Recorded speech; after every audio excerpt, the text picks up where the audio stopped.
Radhe, beautiful people. Hope you all are doing well. So today's homework is that how did Duryodhana exclusively glorified Bhishma in the last session? So you can write your answer in the comment box and I will pin the comment, which will be very nice, and also give him recognition on my Facebook community. So let's start further.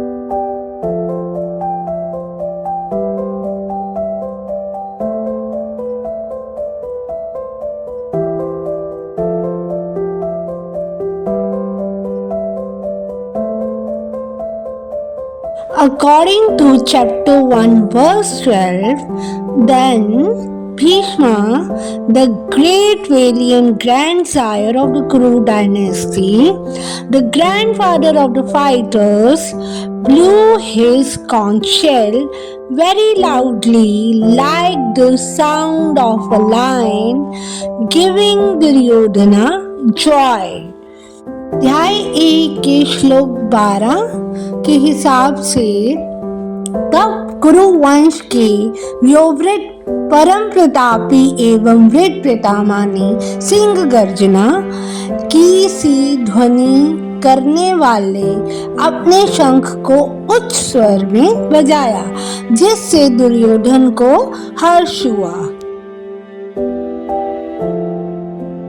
The grandsire of the Kuru dynasty could understand the inner meaning of the heart of his grandson Duryodhana, and out of his natural compassion for him, he tried to cheer him by blowing his conch shell very loudly, befitting his position as a lion.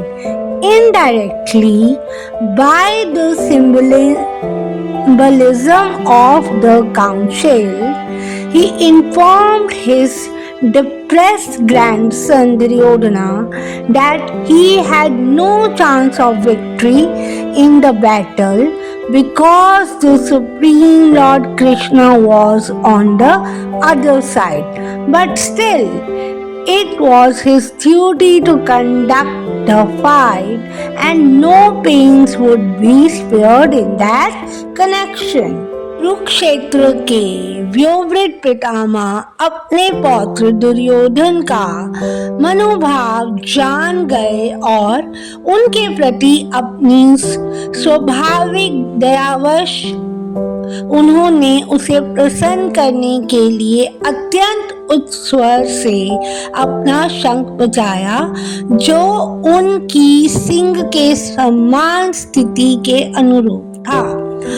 अप्रत्यक्ष रूप में शंख के द्वारा प्रतीकात्मक ढंग से उन्होंने अपने हताश पौत्र दुर्योधन को बता दिया कि उन्हें युद्ध में विजय की आशा नहीं है, क्योंकि दूसरे पक्ष में साक्षात भगवान श्री कृष्ण है। फिर भी युद्ध का मार्गदर्शन करना उनका कर्तव्य था और इस संबंध में वे कोई कसर नहीं रखेंगे।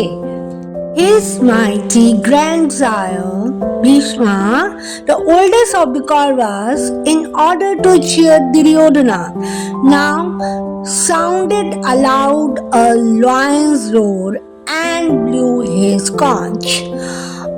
All the while that Duryodhana was busy making a fool of himself and his excitement putting all the great officers of his army into an uncomfortable mood of desperate unhappiness. Bhishma was standing not too far away observing the pitiable confusions of the tyrant. उन ताकतवर बुजुर्ग भीष्म, जो कि कौरवों में सबसे बुजुर्ग थे, उन ताकतवर बुजुर्ग भीष्म, जो कि कौरवों में सबसे बुजुर्ग थे, दुर्योधन को खुश करने के लिए अब शेर की दहाड़ की तरह ऊंचे स्वर में बोले और अपना शंख बजा दिया। हर समय जब दुर्योधन अपने आप को मूर्ख बनाने में व्यस्त था और उसकी उत्तेजना को देखकर सेना के दिग्गज अफसर बेचैन और दुखी और नाखुश हो रहे थे, भीष्म उस तानाशाही राजा की दयनीय उलझन को खड़े देख रहा था, जो कि ज्यादा दूर नहीं खड़ा था।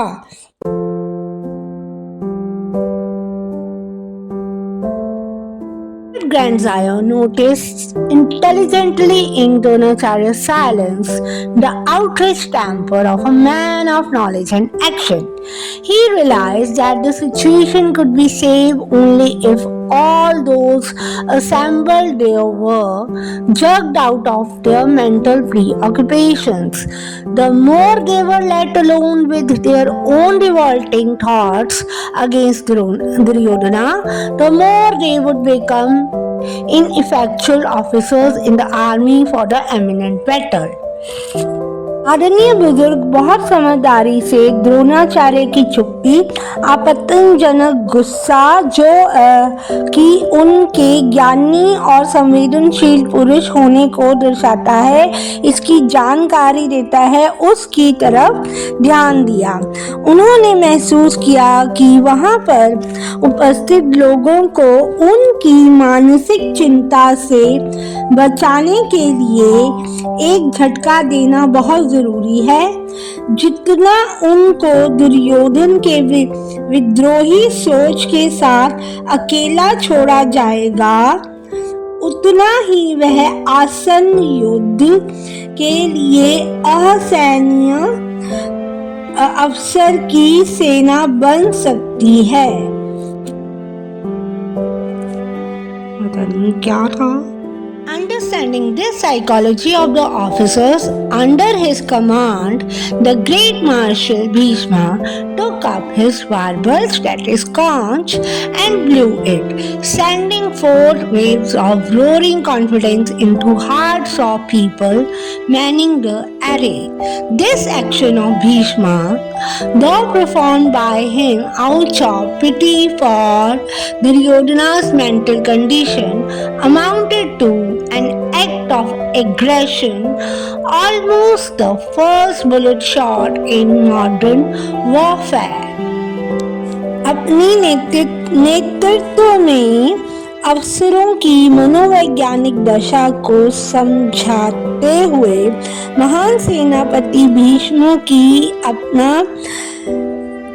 अपना युद्ध उबार यानी कि शंख को निकाला और बजा दिया, ताकि अपने सेना व्यू में खड़े लोगों के दिलों में शेर जैसा हौसला पैदा हो सके।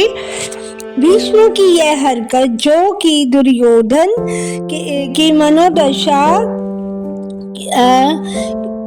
के प्रति दया के रूप में की गई थी, जिसका युद्ध की चढ़ाई का आगाज था और ये युद्ध में चली पहली गोली को मारने की तरह था। This line wrote, the Mahabharata was actually started, and for all historical purposes, the Kauravas had thereby become the aggressors. इस शेर की दहाड़ से असल में एक ऐतिहासिक उद्देश्य से रचाया गया महाभारत के युद्ध का आगाज हुआ, जिसने कौरव हमलावरों के रूप में सामने आए।